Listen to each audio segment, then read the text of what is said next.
तो basic concepts of accountancy,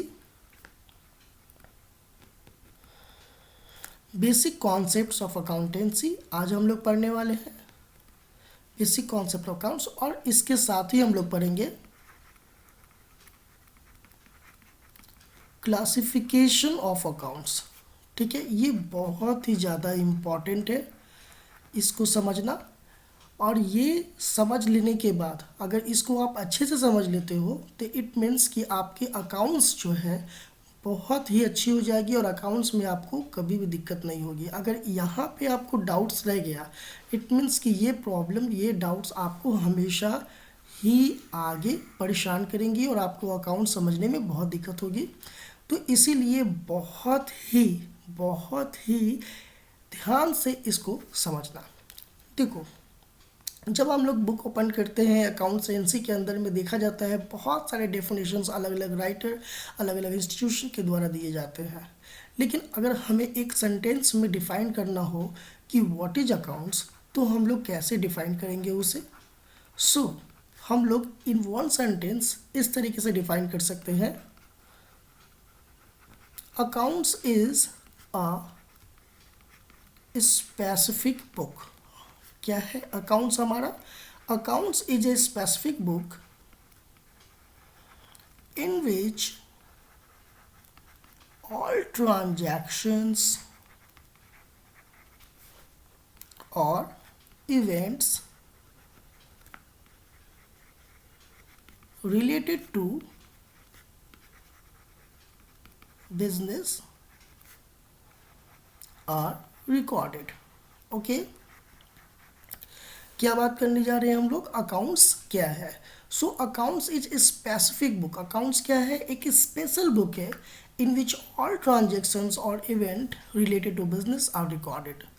it means कि business में होने वाले जितने भी ट्रांजेक्शन्स हैं और इवेंट्स हैं, उसे हम जिस भी बुक में रिकॉर्ड करते हैं उसे हम अकाउंट्स कहते हैं। किसे कहते हैं अकाउंट्स? तो बिजनेस के अंदर होने वाली ट्रांजेक्शन और इवेंट्स को जिस बुक में रिकॉर्ड किया जाता है उसे हम अकाउंट्स कहते हैं। अब सवाल उठता है कि सर यहाँ पे ट्रांजेक्शन्स और इवेंट दो चीज़ें आई, इसका क्या मतलब है? तो ट्रांजेक्शन्स का मतलब होता है लेन देन करना, यानी खरीद बिक्री करनी, एक्सचेंज ऑफ गुड्स और सर्विसेज। और इवेंट्स का मतलब है कि what is the result of this transactions. Like मान लो कि 1,000 रुपये के गुड्स है, 1,000 रुपये के गुड्स में से 1,000 के रुपये के गुड्स हैं और उसको हमने 1,500 रुपये में बेच दिया। तो यहाँ पर क्या हुआ? इसे हम क्या कहेंगे? ट्रांजैक्शन। और 1,000 रुपये के गुड्स को 1,500 रुपये में बेचा गया तो 500 रुपये क्या हो गए? प्रॉफिट। तो इसे हम क्या कहेंगे? इवेंट। यानी कि इवेंट क्या है? रिजल्ट ऑफ ट्रांजैक्शन, यानी कि जो ट्रांजैक्शन हमने किया है उसका जो रिजल्ट है उसे हम क्या कहेंगे? उसे हम कहेंगे इवेंट। और इसी ट्रांजैक्शन और इवेंट को हम लोग जिस बुक में रिकॉर्ड करते हैं उसे हम कहते हैं अकाउंट्स। आई थिंक अकाउंट्स आपको क्या है ये क्लियर हो गया होगा कि अकाउंट्स वो बुक है जिसमें हम लोग अपने बिजनेस में होने वाले जितने भी ट्रांजैक्शंस हैं और इवेंट्स हैं उसे हम रिकॉर्ड करते हैं। ठीक है, अब हम लोग आगे बात करने वाले हैं क्लासिफिकेशन ऑफ अकाउंट्स की। क्लासिफिकेशन ऑफ अकाउंट्स की हम लोग बात करें उससे पहले हम लोग जानेंगे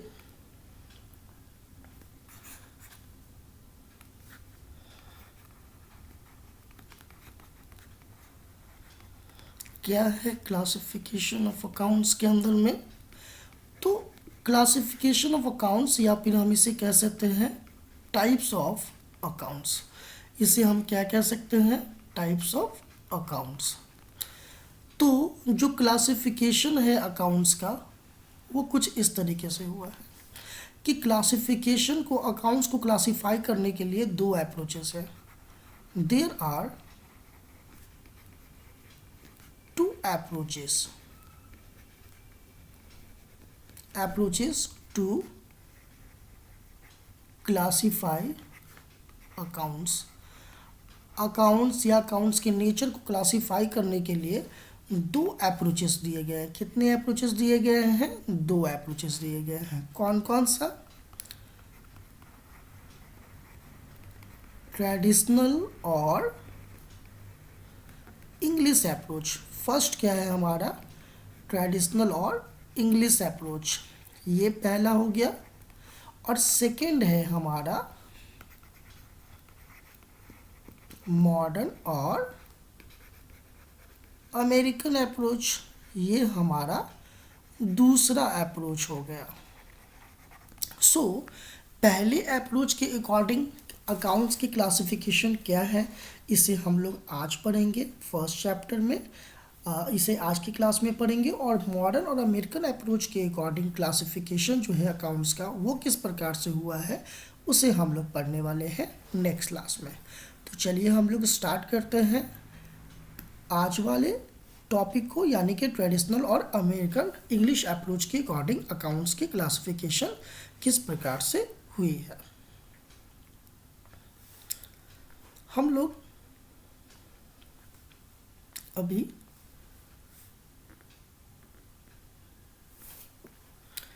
बात हम लोगों ने अभी तक जो देखा उसमें हमने अकाउंट्स की डेफिनेशन को समझा। अब हम लोग बात करेंगे ट्रेडिशनल और इंग्लिश अप्रोच के अकॉर्डिंग अकाउंट्स के कितने टाइप्स हो गए। ट्रेडिशनल और इंग्लिश अप्रोच के अकॉर्डिंग अकाउंट्स के टाइप्स। सो इस अप्रोच के अकॉर्डिंग अकाउंट्स को सबसे पहले क्या हुआ, दो पार्ट्स में डिवाइड किया गया। इस अप्रोच के अकॉर्डिंग अकाउंट्स को सबसे पहले क्या किया गया, दो पार्ट्स में डिवाइड किया गया इस तरीके से।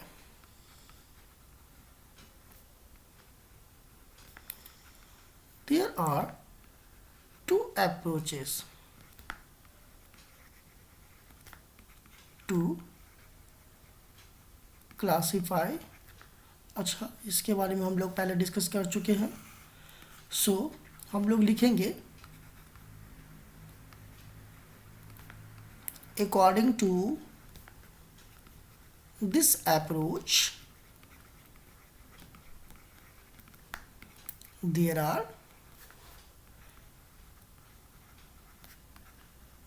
two types of accounts।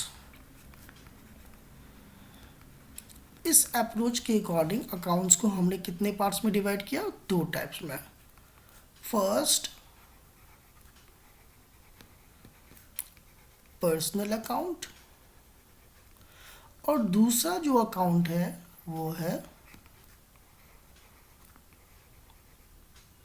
Impersonal account.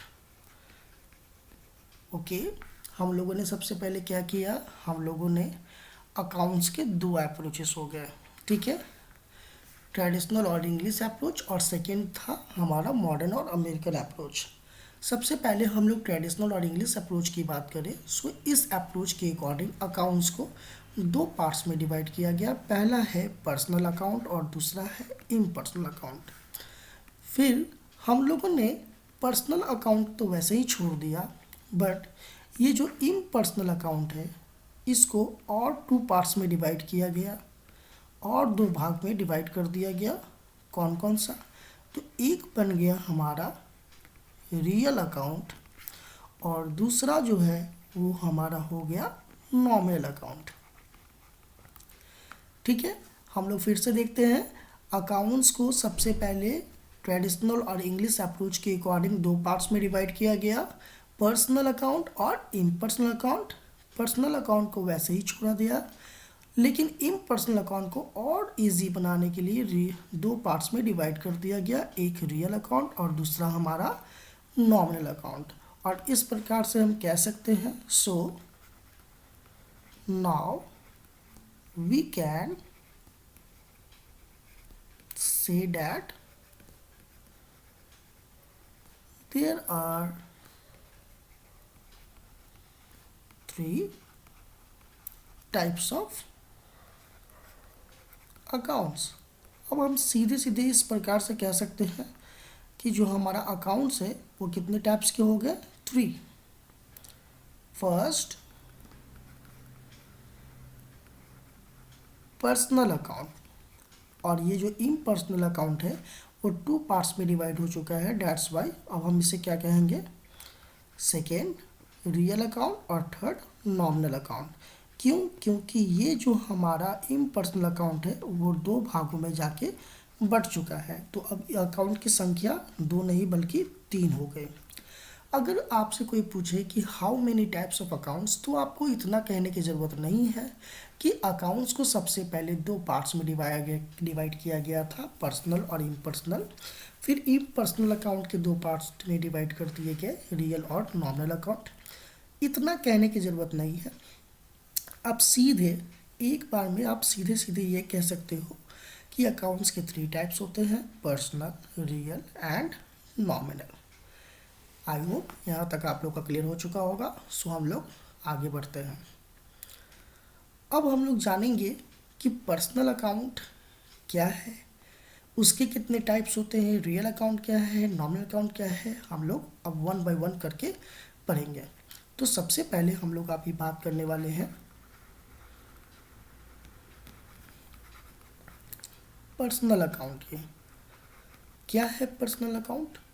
So personal account is the account which is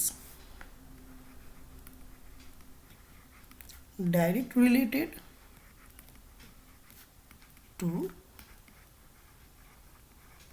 person और फर्म। यानी कि पर्सनल अकाउंट किसे कहेंगे? पर्सनल अकाउंट हम उन अकाउंट को कहेंगे जो कि डायरेक्टली और इनडायरेक्ट, यहाँ पे हम लोग इस तरीके से लिखे तो ज़्यादा बेटर होगा, विच आर डायरेक्ट और इनडायरेक्ट रिलेटेड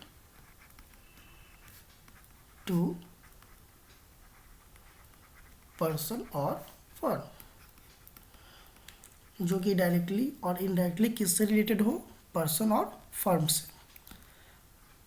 जैसे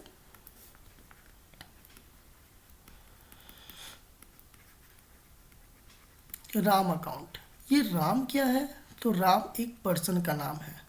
तो यहाँ पे पर्सनल अकाउंट की बात की जा रही है कि यानी कि पर्सनल अकाउंट उस अकाउंट को कहेंगे जो कि डायरेक्टली और इनडायरेक्टली किसी भी पर्सन या फर्म से रिलेटेड होता है।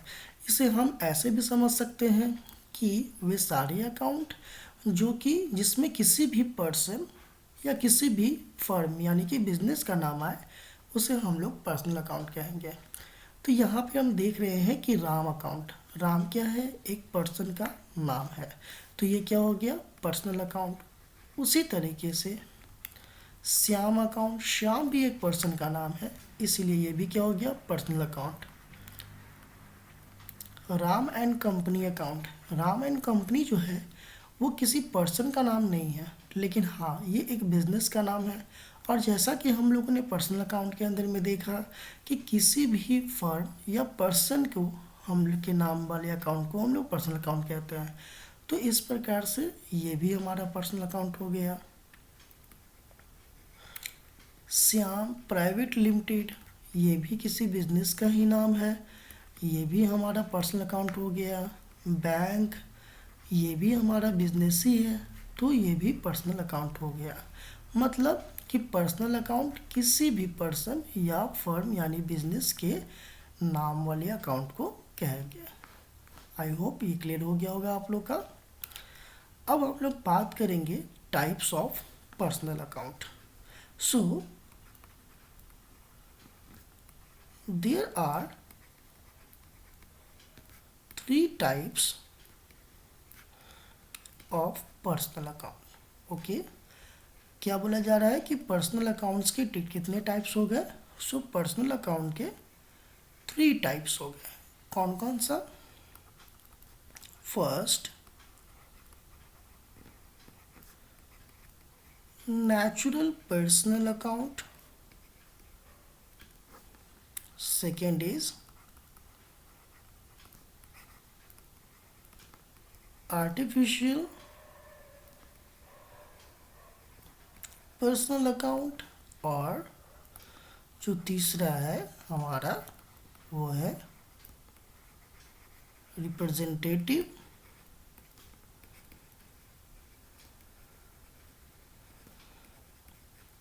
Personal account. अब हम लोग वन बाय वन करके जानेंगे कि ये नेचुरल पर्सनल अकाउंट क्या हुआ, आर्टिफिशियल क्या हुआ और रिप्रेजेंटेटिव पर्सनल अकाउंट क्या होगा। सबसे पहले हम लोग बात करने वाले हैं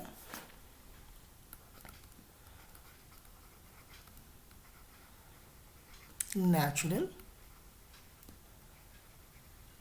पर्सनल अकाउंट के। सो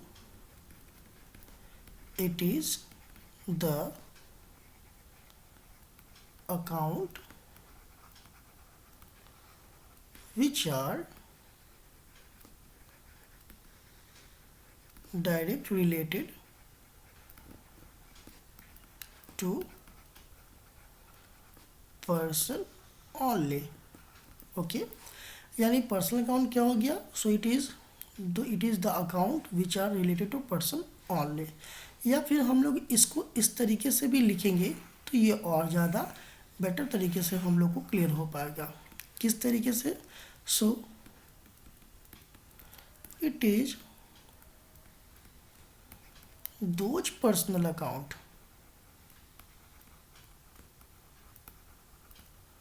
which are direct related to person only। यानी पर्सनल अकाउंट हमने जाना कि ये तीन तरीके का होता है।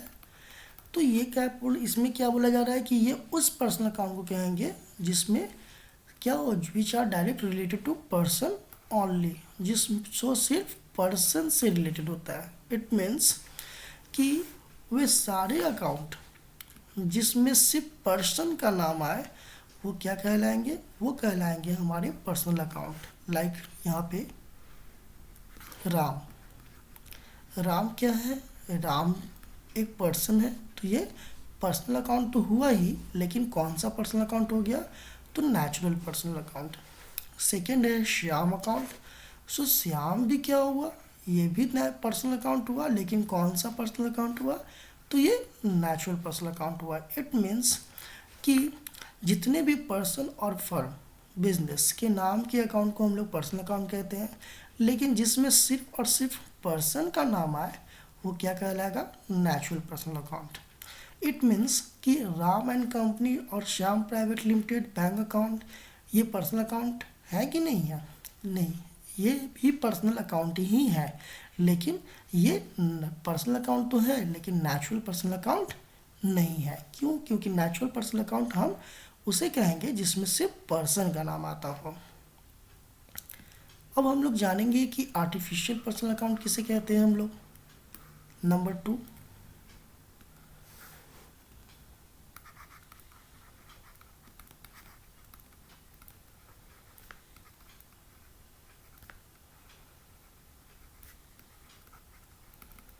artificial personal account, it is those personal account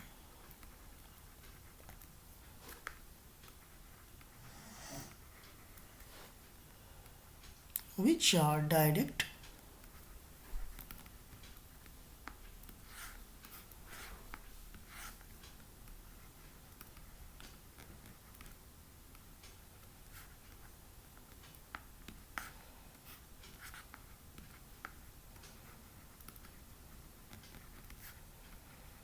related to firm, जो क्या हो, डायरेक्ट फर्म से रिलेटेड हो, but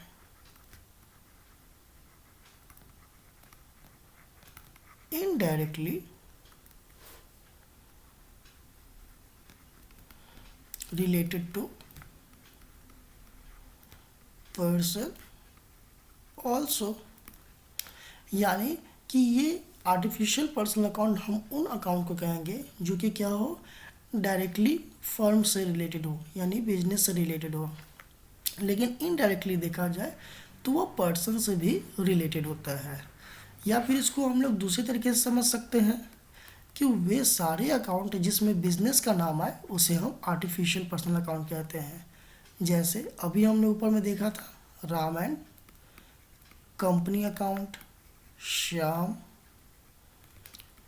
private limited account, bank account, ये सारे जो हैं ये क्या है, ये आर्टिफिशियल पर्सनल अकाउंट है। क्यों? क्योंकि आर्टिफिशियल पर्सनल अकाउंट हम उसे कहते हैं जिसमें सिर्फ पर्सन का नाम नहीं बल्कि सिर्फ बिजनेस का नाम आए। ठीक है, यानी वो जो बिजनेस से रिलेटेड हो लेकिन इनडायरेक्टली देखा जाए तो पर्सन से भी रिलेटेड होता है। जैसे ये बिजनेस किसी न किसी पर्सन के द्वारा ही चलाए जा रहे हैं, इसमें ट्रांजैक्शन किसी पर्सन्स के ही हो रहे हैं, इसीलिए इसे हम आर्टिफिशियल पर्सनल अकाउंट कहेंगे।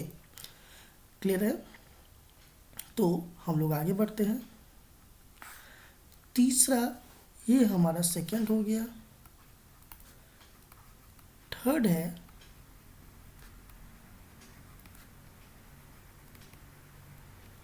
रिप्रेजेंटेटिव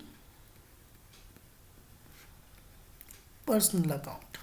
क्या है representative personal account? It is those account which represent the proprietor of the business or persons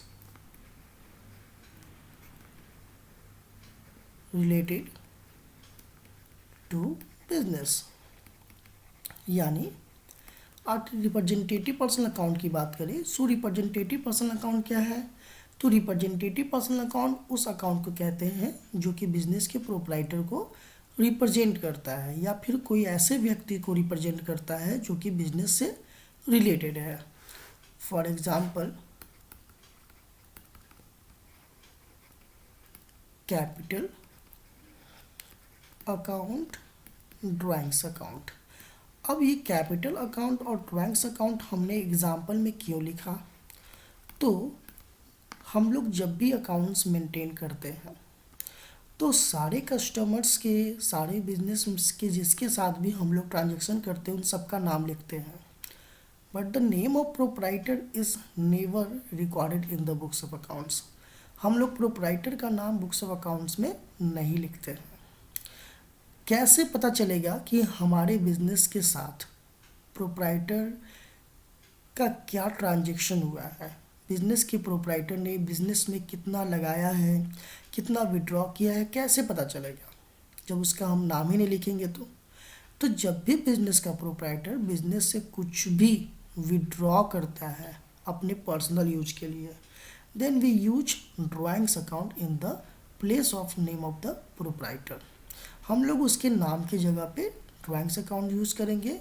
and when the proprietor of the business introduce something to the business, we use capital account in the place of the name of the proprietor. उसके नाम के बदले हम लोग capital account का use करेंगे।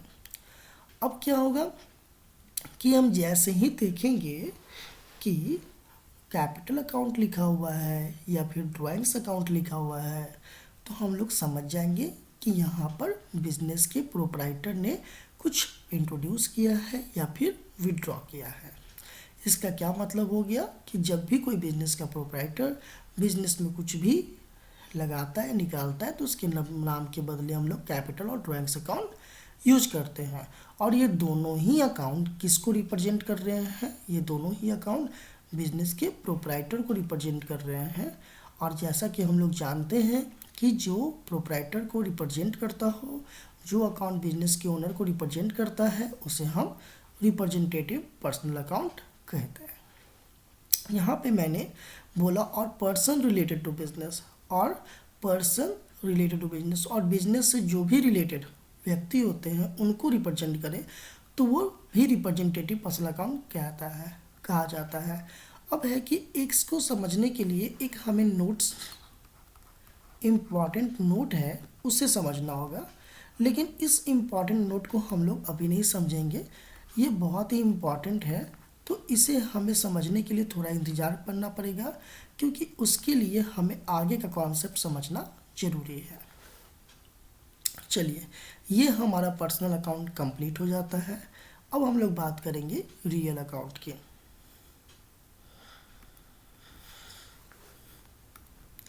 दूसरा जो अकाउंट है हमारा वो है real account.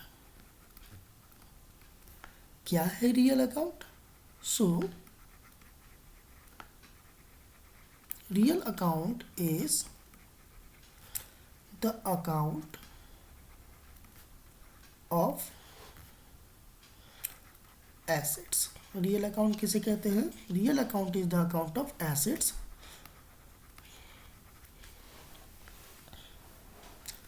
which are either in the form of cash or convertible into convertible and measurable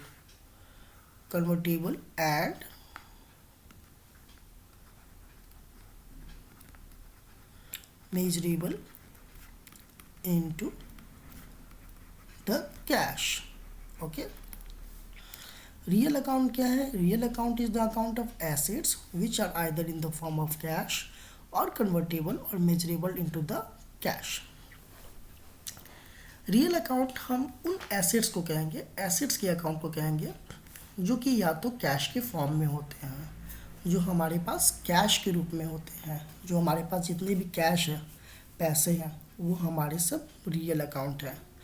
तो वो या तो कैश के रूप में होते हैं या फिर जिसको हम कैश में कन्वर्ट कर सके या मेजर कर सके उसे हम रियल अकाउंट कहते हैं। और जिसको भी हम लोग मेजर कर सकते हैं कैश में या कन्वर्ट कर सकते हैं वो हमारे एसेट्स है, और जितने भी एसेट्स है उसे हम रियल अकाउंट कहते हैं। इसको हम लोग दूसरे तरीके से भी समझ सकते हैं। Real account refers to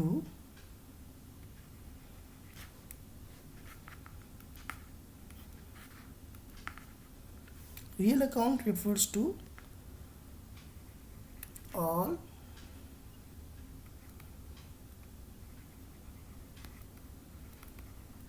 tangible or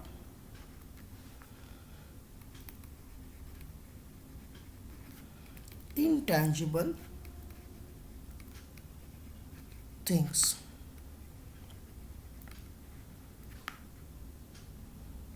which are either in the form of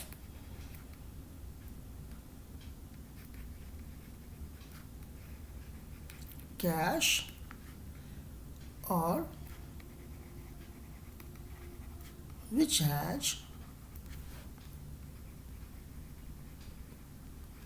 monetary value, यानी जिसकी कोई मॉनेटरी वैल्यू होती है, मनी में किसी का वैल्यू होता है, या फिर जिसको हो या कैश में हो, जितने भी टैंजिबल और इनटैंजिबल वैसे वस्तुएं हैं उसे हम रियल अकाउंट कहेंगे। हम लोग सिंपल तरीके से ऐसा समझ सकते हैं, जितने भी बिजनेस के एसेट्स हैं, जितने भी वस्तुएं जो एसेट्स के रूप में होती हैं, जिसकी कोई कीमत है, वो हमारा रियल अकाउंट कहलाता है। फॉर एग्ज़ाम्पल, कैश तो हमारा बिजनेस का एसेट है ही, तो ये रियल अकाउंट हो ही गया। जैसे फर्नीचर क्या है? फर्नीचर हमारी बिजनेस की एसेट्स है, ठीक है। और इससे ये क्या है? ये कैश के रूप में तो नहीं है, लेकिन अगर हम फर्नीचर को बेच देंगे तो ये क्या हो जाएगा? कैश में कन्वर्ट हो जाएगा, मतलब फर्नीचर हमारे पास से चला जाएगा और बदले में हमें पैसे मिल जाएंगे। इसका क्या मतलब हुआ कि इसे हम कैश में कन्वर्ट कर सकते हैं। उसी तरीके से हम लोग बात करेंगे फर्नीचर को अगर हमें बेचना हो तो इसकी कोई कीमत तो होगी, हम लोग इसका वैल्यू लगाएंगे कि इसे 1,000 में बेचना है कि 10,000 में बेचना है। इसका मतलब क्या है, इसकी एक मॉनेटरी वैल्यू भी है, यानी ये मेजरेबल भी है। तो जो भी वस्तु हो, या तो कैश में हो या फिर कैश में कन्वर्टेबल या मेजरेबल होता है, इसका मतलब उसकी मॉनेटरी वैल्यू होती है, उसे हम रियल अकाउंट कहते हैं। उसी तरीके से हम लोग और भी एग्जांपल ले सकते हैं, लाइक मशीनरी अकाउंट। स्टॉक का मतलब होता है जो गुड्स जिनका ट्रांजैक्शन हम लोग करते हैं उसे हम स्टॉक कहते हैं। हम लोग और भी एग्जांपल ले सकते हैं, चेक एक्सेट्रा। ठीक है, ये सारे हमारे रियल अकाउंट के एग्जांपल्स हो गए। अब हम लोग बात करेंगे टाइप्स ऑफ रियल अकाउंट के। So there are two types of real account. Real account के दो टाइप्स होते हैं। कौन कौन सा होता है? फर्स्ट,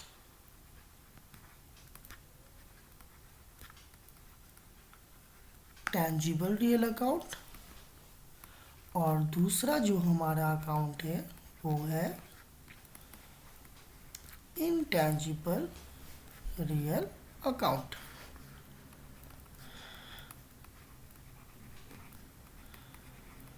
टेंजिबल रियल अकाउंट की बात करें तो it is the account of those assets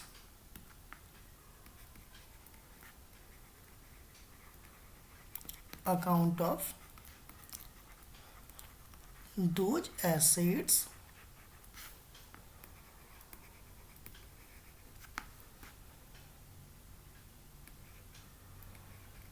which can be seen, touched and felt। यानी टेंजिबल रियल अकाउंट हम उस एसेट्स को कहेंगे जिसको हम लोग क्या कर सकते हैं, देख सकते हैं, छू सकते हैं और महसूस भी कर सकते हैं। जैसे कैश को हम लोग देख सकते हैं, छू सकते हैं और महसूस भी कर सकते हैं, तो ये हमारा टेंजिबल रियल अकाउंट है। ठीक है, उसके बाद है फर्नीचर, जो कुछ भी हमने लिखा, मशीनरी,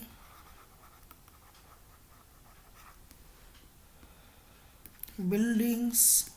ठीक है, अब एक सवाल उठता है कि सर सारे एसेट्स को तो देख भी सकते हैं, छू सकते हैं, महसूस कर सकते हैं, तो क्या कोई ऐसे भी एसेट्स है जिसको देख या छू नहीं सकते, सिर्फ महसूस कर सकते हैं? तो जी हाँ, कुछ एसेट्स ऐसे होते हैं जिसको देखा या छुआ नहीं जा सकता है, सिर्फ महसूस किया जा सकता है, उसे हम इनटैंजिबल रियल अकाउंट कहते हैं। किसे कहते हैं intangible real account? So it is the account of those assets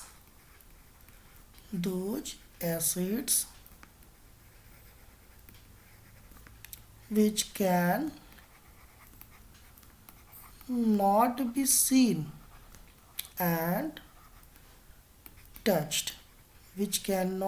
seen and touched, but felt। यानी इनटैंजिबल रियल अकाउंट हम उस अकाउंट को कहेंगे, उस एसेट्स के अकाउंट को कहेंगे जिसे हम देख या छू नहीं सकते हैं लेकिन महसूस कर सकते हैं। For example, goodwill, trademark, etcetera. ये गुडविल क्या होता है? तो गुडविल का मतलब होता है किसी भी बिजनेस के वैल्यू, किसी भी बिजनेस का रेपुटेशन। अब रेपुटेशन जो होती है उसे हम देख या छू नहीं सकते हैं, तो जब रेपुटेशन को, वैल्यू को, क्वालिटीज़ को हम लोग देख या छू नहीं सकते हैं तो इसे सिर्फ महसूस किया जा सकता है। अगर आपको लगता है कि सर क्वालिटीज़ को हम देख सकते हैं या फिर हम लोग ब्रांड वैल्यू को देख सकते हैं, तो ज़रा बताइए कि ये किस कलर का होता है और किस आकार का होता है। नहीं, इसका मतलब क्या हुआ, इसकी कोई शेप नहीं है, इसका कोई कलर नहीं है, इट मीन्स कि इसको हम देख या छू नहीं सकते, सिर्फ फील कर सकते हैं। तो गुडविल क्या हो गया भाई, गुडविल उस एसेट्स को कहेंगे जिसको देख या छू नहीं सकते हैं, सिर्फ महसूस कर सकते हैं। उसी तरीके से ट्रेडमार्क है। ट्रेडमार्क भी क्या है, ट्रेडमार्क भी एक वैसा ही एसेट्स है जिसको देख या छू नहीं सकते। ट्रेडमार्क का मतलब होता है व्यापारिक चिन्ह, व्यापारिक अधिकार। जैसे हम लोग कभी भी सैमसंग के प्रोडक्ट को देखते हैं तो सैमसंग का प्रोडक्ट हमेशा इस प्रकार से लिखा हुआ दिखाई देता है। सैमसंग का प्रोडक्ट हमेशा इस तरीके से आपको लिखाया दिखाई देता है। तो ये क्यों ऐसा करता है, क्योंकि सैमसंग के नाम से अगर कोई दूसरा व्यक्ति बिजनेस को स्टार्ट करता है, ठीक है वो कर सकता है, लेकिन जैसे ये सैमसंग लिखता है वैसे कोई दूसरा नहीं लिख सकता है। इसका मतलब क्या हुआ कि इसको अधिकार दिया गया, इसको क्या मिला है, इसको अधिकार मिला है। और ये अधिकार उसे जो मिला है, ये अधिकार को हम लोग, राइट को हम लोग देख सकते हैं क्या, नहीं। छू सकते हैं क्या, नहीं। हम लोग अपने राइट, अपने अधिकार को सिर्फ महसूस कर सकते हैं, इसलिए ये इंटैंजिबल है। ठीक है, अब एक क्वेश्चन उठता है कि सर ठीक है, ये तो हम लोग समझ में आ गया कि ये इंटैंजिबल है ये दोनों, ठीक है, बट ये कैसे प्रूफ होगा कि ये एसेट्स है। दुनिया में बहुत सारी चीज़ें हैं जिसको हम लोग देख नहीं सकते, छू नहीं सकते, सिर्फ फील कर सकते हैं, लाइक एयर वगैरह। तो ये सारे हमारी क्या है, इंटैंजिबल ही थिंग्स है, बट ये एसेट्स कैसे हो गया। ओके, हम लोग इस पे डिस्कस करते हैं। एसेट के बारे में हमने बताया कि एसेट्स हम उसे कहते हैं जो कि या तो कैश के फॉर्म में होते हैं, कैश के रूप में होते हैं, या फिर जिसको कैश में कन्वर्ट कर सकते हैं या मेजर कर सकते हैं। देखो, ये जो गुडविल है, कैसे पता चलता है कि किसी बिजनेस की गुडविल कितनी है। तो उस गुडविल को पता करने के लिए हम लोग उसी टाइप के दूसरे बिजनेस के प्रॉफिट से कंपेयर करते हैं। लाइक अगर मान लो कि एक साबुन बनाने की कंपनी है, तो वो दूसरे साबुन बनाने वाली कंपनी यानी सेम इंडस्ट्रीज के साथ अपने प्रॉफिट का कंपैरिजन करती है और उसके हिसाब से देखती है कि जो एवरेज प्रॉफिट होना चाहिए उससे कितना ज़्यादा अर्न कर रहा है, और उसी के बेसिस पे यहाँ पे हम लोग गुडविल फाइंड आउट करते हैं। अब यहाँ क्या हुआ कि हम इसे किस प्रकार से वैल्यूएट कर पाए, इवेलुएट कैसे कर पाए, तो प्रॉफिट, और प्रॉफिट किस रूप में होती है, मनी के फॉर्म में होता है। इसका मतलब कि ये मेजरेबल है। जब हम लोग बैलेंस शीट बनाते हैं तो हम लोग गुडविल के अमाउंट को शो करते हैं। जब कोई कंपनी दूसरी कंपनी को में जाके अब मिल जाती है, अमलगेमेट हो जाती है, या फिर कोई एक कंपनी दूसरी कंपनी को खरीद लेती है, तो उस कंपनी के सारे एसेट्स के पैसे तो देती है, उसी तरीके से गुडविल के भी पेमेंट किए जाते हैं। मतलब ये क्या है, ये वैल्यूएबल है इन टर्म्स ऑफ मनी। उसी तरीके से जब हम लोग ट्रेडमार्क की बात कर रहे हैं, तो ट्रेडमार्क क्या है, ट्रेडमार्क एक प्रकार का राइट है जिसे लेने के लिए एक सर्टेन ऑर्गेनाइजेशन को पेमेंट करना पड़ता है, ठीक है, और टाइम टू टाइम उन्हें रिन्यूअल भी कराना पड़ता है। इसका क्या मतलब हुआ कि ये जो अधिकार हम ले रहे हैं, ये कैसे ले रहे हैं, तो ये अधिकार हम पैसे दे के ले रहे हैं, और जब कोई चीज़ हम पैसे दे के खरीदते हैं तो वो हमारी संपत्ति होती है, और इसीलिए इसे हम इंटैंजिबल रियल अकाउंट कहेंगे। आई होप आप लोग समझ गए होंगे अच्छी तरीके से। अब हम लोग तीसरी अकाउंट की बात करेंगे, थर्ड।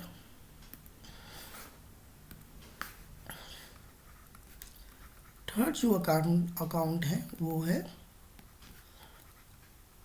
Nominal account. क्या है nominal account, so it is the account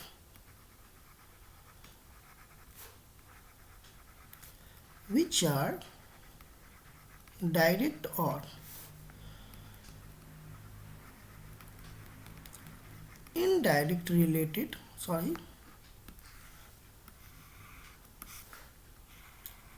it is the account which are related to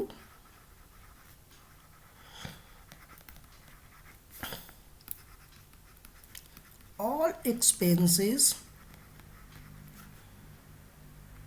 or losses and all incomes और गेन। यानी जितने भी एक्सपेंसेस है, लॉसेस है, इनकम्स है और गेन है, उनसे रिलेटेड जितने भी अकाउंट है उसे हम क्या कहेंगे? Nominal account. For example salary. Salary अगर हम लें तो ये हमारे लिए इनकम है, लेकिन अगर वही हम दूसरों को देते हैं तो ये हमारे लिए एक्सपेंस है। रेंट अगर हम लोग लेंगे तो इनकम है, देंगे तो एक्सपेंस है। कमीशन अगर मुझे मिलता है तो हमारे लिए इनकम, अगर मैं देता हूँ तो ये क्या हो गया? हमारे लिए एक्सपेंस। उसी तरह से डिस्काउंट हमारे लिए क्या है? ये हमारे लिए डिस्काउंट भी एक्सपेंस हो जाता है। अगर हमें मिलता है तो वही, अगर डिस्काउंट हम दूसरे को देते हैं तो ये हमारे लिए क्या हो जाएगा? ये हमारे लिए इनकम एक्सपेंस हो जाएगा, और अगर मुझे मिलता है तो इनकम हो जाएगा। अब यहाँ पे बात आती है, सर एक्सपेंसेस और लॉसेस में कोई अंतर है क्या, या इनकम्स और गेन में? तो हाँ, एक्सपेंस का मतलब होता है कि जब हम लोग कुछ खर्च करें, कुछ पैसे खर्च करें और उसके बदले हमें कुछ प्राप्त हो, वो हमारा एक्सपेंस है। जैसे 100 रुपये का हमने अगर कोई सामान खरीद लिया तो 100 रुपये के बदले हमें कुछ मिल रहा है, तो वो हमारा एक्सपेंस है। लॉस का मतलब होता है कि उसके बदले कुछ प्राप्त नहीं होता है। अगर हमारे पास से 100 रुपये थे और वो रास्ते में गिर गया तो इस 100 रुपये के बदले हमें कुछ भी नहीं मिला, इसलिए हमारा लॉस है। एक्सपेंस हम लोग जानबूझ के करते हैं, लेकिन लॉस हम लोग जानबूझ के नहीं करते हैं। उसी तरीके से इनकम और गेन है। इनकम का मतलब होता है बिना कुछ इन्वेस्ट किए हुए हमें मिलता है। जैसे बिना कुछ खरीदे हुए, यानी कि जैसे मान लो कि 100 रुपये की अगर कोई सामान हमने खरीदा और उसे 150 रुपये में बेच दिया, तो ये जो 50 रुपये का मार्जिन आया ये हमारा प्रॉफिट हो गया, गेन हो गया। लेकिन इनकम क्या है? सैलरी, रेंट, कमीशन, ये सब इनकम का पार्ट हो जाता है। आई थिंक आप लोग को क्लियर हो गया होगा। अब हमने थोड़ी देर पहले कहा था कि हम लोग को एक चीज़ समझनी है जो कि हम लोग बाद में समझेंगे। अब हम लोग उस चीज़ को अच्छे से समझ लेते हैं। क्या है भाई? नोट। नोट में क्या कहता है? When any prefix or suffix. Prefix का मतलब होता है किसी चीज़ के पहले लगना, और सफिक्स का मतलब होता है किसी चीज़ के बाद लग जाना, किसी वर्ड के। So when any prefix or suffix is added with any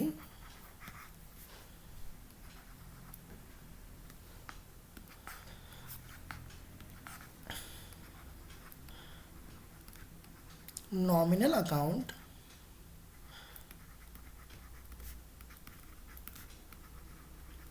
it will get changed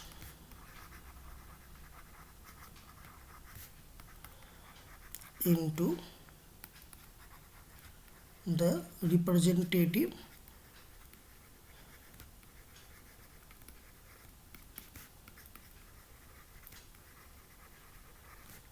personal account. Okay, जब भी किसी नॉमिनल अकाउंट के साथ प्रीफिक्स या सफिक्स लग जाए तो वो nominal account representative personal account में चेंज हो जाता है। जैसे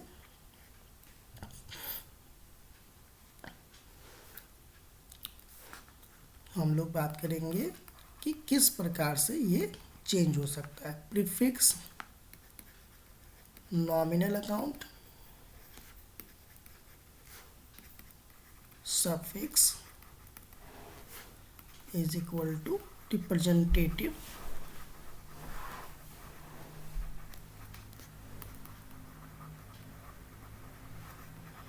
पर्सनल अकाउंट।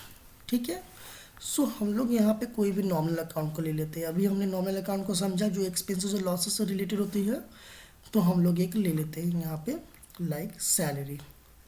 सैलरी हमारा नॉमिनल अकाउंट है। अब इसके आगे एक प्रीफिक्स लग जाए एडवांस, तो अगर सिर्फ सैलरी है तब तो वो नॉमिनल अकाउंट है, लेकिन ये एडवांस वर्ड लग गया जो कि ये प्रीफिक्स है, तो ये क्या बन जाएगा, ये बन जाएगा हमारा रिप्रेजेंटेटिव पर्सनल अकाउंट, यानी कि एडवांस सैलरी।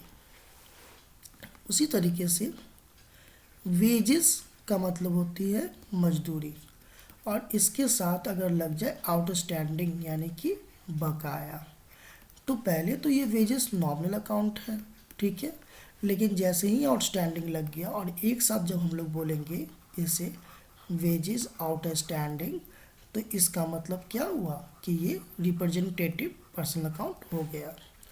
उसी तरीके से रेंट के साथ लग गया प्रीपेड, ठीक है, तो सिर्फ रेंट है तो ये नॉमिनल अकाउंट है, और उसके बाद अगर प्रीपेड रेंट हो गया तो ये रिप्रेजेंटेटिव पर्सनल अकाउंट बन जाएगा। तो इसी के साथ आपका टाइप्स ऑफ अकाउंट्स होता है क्लियर। आई होप आप लोग को क्लियर हो गया होगा। नेक्स्ट क्लास में हम लोग अमेरिकन और मॉडर्न अप्रोच के अकॉर्डिंग क्लासिफिकेशन ऑफ अकाउंट्स को पढ़ेंगे। उसके बाद हम लोग rules of debit and credit पहले ट्रेडिंग और इंग्लिश अप्रोच के अकॉर्डिंग पढ़ेंगे, फिर उसके बाद मॉडर्न और अमेरिकन अप्रोच के अकॉर्डिंग पढ़ेंगे। आप लोग जितने भी कॉन्सेप्ट्स अभी आप लोगों ने समझा उसे आप लोग नोट कर ले, ये आपका एक नोट्स बनता चला जाएगा। और उसके बाद आप लोग हो सके तो चैनल को सब्सक्राइब कर लीजिए, बेल आइकॉन भी क्लिक कर लीजिए, ताकि जो भी क्लासेस का जो भी इम्पोर्टेंस वीडियोस वगैरह अपलोड होता रहे आप लोग को रिसीव होता रहे, ताकि आप लोग टाइम टू टाइम स्टडी करते रहो, ठीक है। सो मिलते हैं हम लोग नेक्स्ट वीडियो में, तब तक